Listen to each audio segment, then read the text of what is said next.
Buisit talaga to. Ano ba itong gamit mo? Bakit nandito?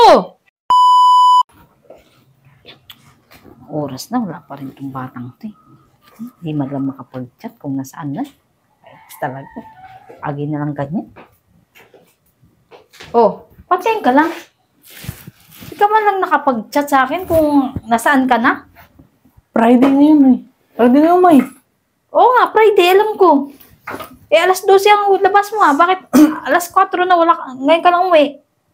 Nag-ano kami. Kasama ko yung kaibigan ko eh. Nag-ano? Kumain may pastel. Pastel. Niyaya yung barkada namin eh. Ganong katagal? Kumain kayo? Punta kami dun sa klase namin. Sa taas. Sinama niya ako eh. Tapos, Eh, kaya kapon na. Kapon na ako nakauwi. nag-chat ako sa iyo. Nabasa mo ba? Hindi, nakaano yung lubat eh. Lubat cellphone ko. Lagi na lang lowbat yan. Di naman lang ma-emergency ang cellphone mo. Lubat niya eh. O, tignan mo. Di mo ba alam, delikado yung panahon ngayon? Marami ng mga bata dyan, no? Eh, saka maaga naman. Maaga na. Walang maaga o gabi eh. Yung mga bata eh. Iba na yung panahon ng bata ngayon. Naku po. Ano yan? Wala. Hanap ko yung ko eh. Cellphone ko eh. O, cellphone na. Di ba sabi mo lubat? Naiiwan yata doon kay kabarkada ko. Yan, tignan mo. Dito, Cellphone ni... dito pa yung inuman niyo. Naiiwan yan. Wala dito eh. Tignan mo talaga, oh.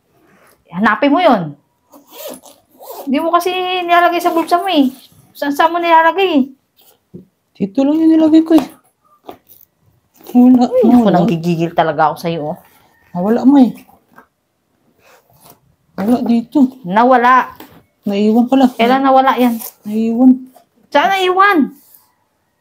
Baka doon kay klase ko, kay Mike. Sa kanya yun, niram niya kanina eh. Puntahan ko na lang mamaya. Tapos Aalis ka na naman. puntahan ko mamaya. Puntahan ko dun. Oh, wala dito eh. Makakagigil talaga itong batang to. Puntahan ako dun mamaya. Aalis na naman. Kakarating mo lang. Aalis ka na naman. Mag-miss ka na nga. Makakagigil talaga ito eh. Araw-araw na lang pinapakonsumisyon eh.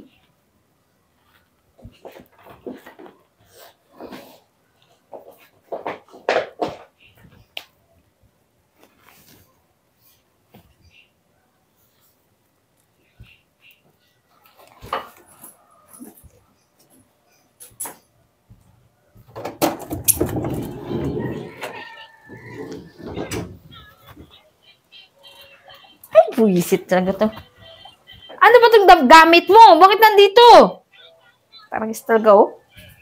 Di mo man lang maligpit. Nakakagigil talaga to eh. Parang, may katulong tiga-ayos ng gamit niya eh. Gigil talaga. Ay, talaga. Di mo lang mailagay.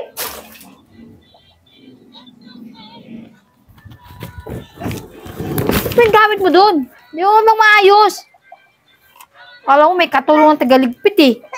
Ay, gigit.